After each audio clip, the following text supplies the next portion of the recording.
The next item is a public hearing on the budget. We'll also be discussing the budget later. You're welcome to comment at that point, but this is the formal public hearing on the budget. Would anyone wish to comment on the budget? Okay, that hearing is closed. We're going to move on. No, I said I'd like to comment. Oh, I'm sorry, I missed that. Please come forward during the public hearing on the budget.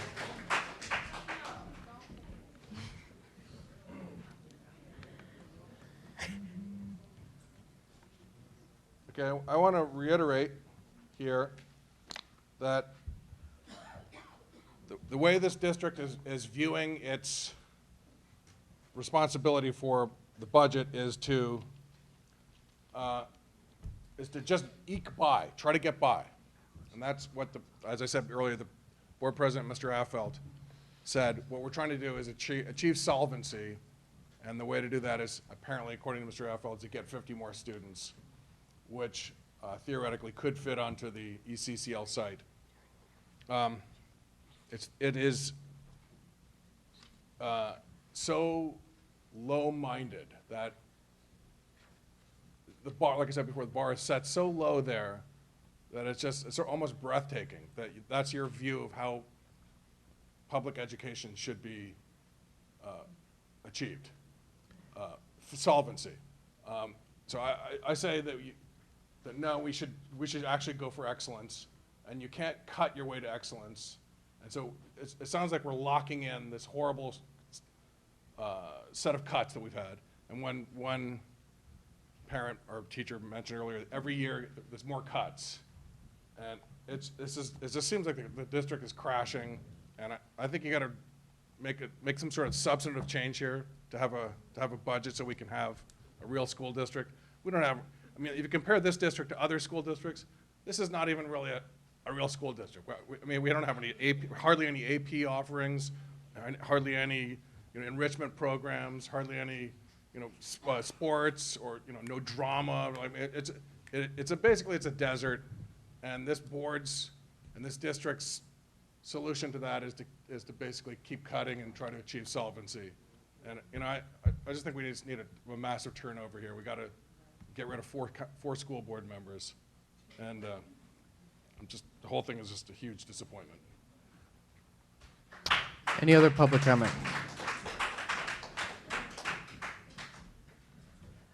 I'm Ingrid Eliason, teacher librarian at Annie Yates. In over 20 years of going to school board meetings, I haven't had this experience before, other than the last school board meeting I attended, which it was obvious that the intent of the president of the school board was to get rid of as much of the audience as possible prior to having any public comment about the item at hand, which was very controversial. And obviously this is a tactic that's being repeated again. Let's go on and drone on and on and on and on and on for hours. Let's see how many members of the public will leave, losing patience at waiting for their turn to speak on the item at hand. Let's do that. So now what we'll do is we won't tell you what we're going to talk about. We want you to speak to it now, and then we'll wait till late as possible to talk about it, and then all of you will be gone, and you will have nothing to say. Ms. Eliason. Touché. Ms. Thank Eliason. you.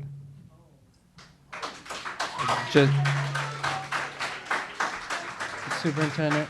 Could we just remind everybody that this is comment about the budget, if we could? It's, Yeah.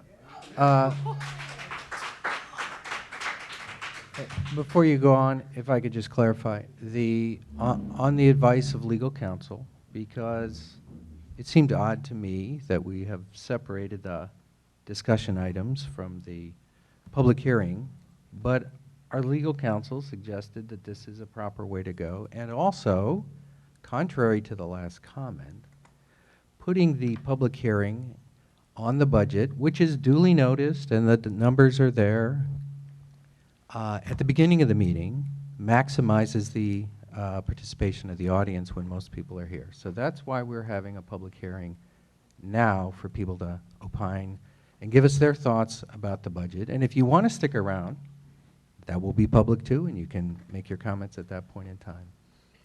Please proceed. From my perspective, it seems we have a lot of money. We use Chromebooks, laptops, the iPads, but we don't have enough money for new uniforms and new books. I don't understand that. We have the same uniforms from about 10 years ago when my brother and sister went to Emery. We have the same books also from about 10 years ago, and it's old information. It's not updated, so it seems to me we have money from the stuff that we are using, our resources, so I'm just not understanding. Thank you. Any other comment on the budget at this time? Yes, Sharif.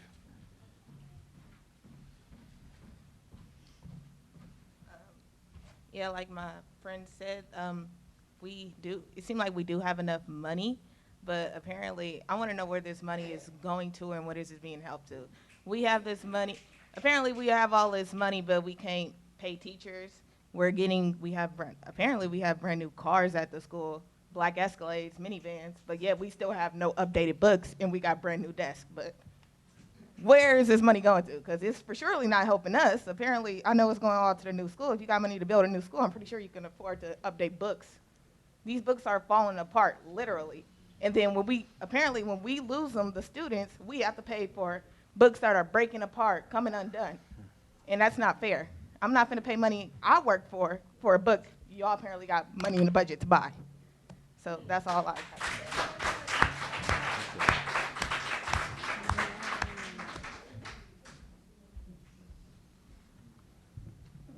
While we're talking about money, I'd just like to mention that I've seen a pattern occur in the substitutes at Emery. I've noticed a lot of times there are substitutes on campus getting paid for full days when they are there for partial days, or the teacher is there as well. And I think that's a waste of money that can be put in better use, like keeping Mr. Patterson, who's offered to take a part-time position because he cares about us so much. Thank you. All right, thank you. I have one. Please. So, are you okay? Yeah, that's probably the best way to do it. All right, so a question that I was asked earlier is, why are we funding so much money into the ECCL when no one's going to be there because of the fact that you guys are cutting so much? That was the question I was asked. That's the question I'm asking y'all. It's a good question. Okay. Do we have any other public comment on the budget? Is that yes, you do? No. Okay. All right. This closes the public hearing on the budget, and stick around if you want to talk about it more. We're going to move on to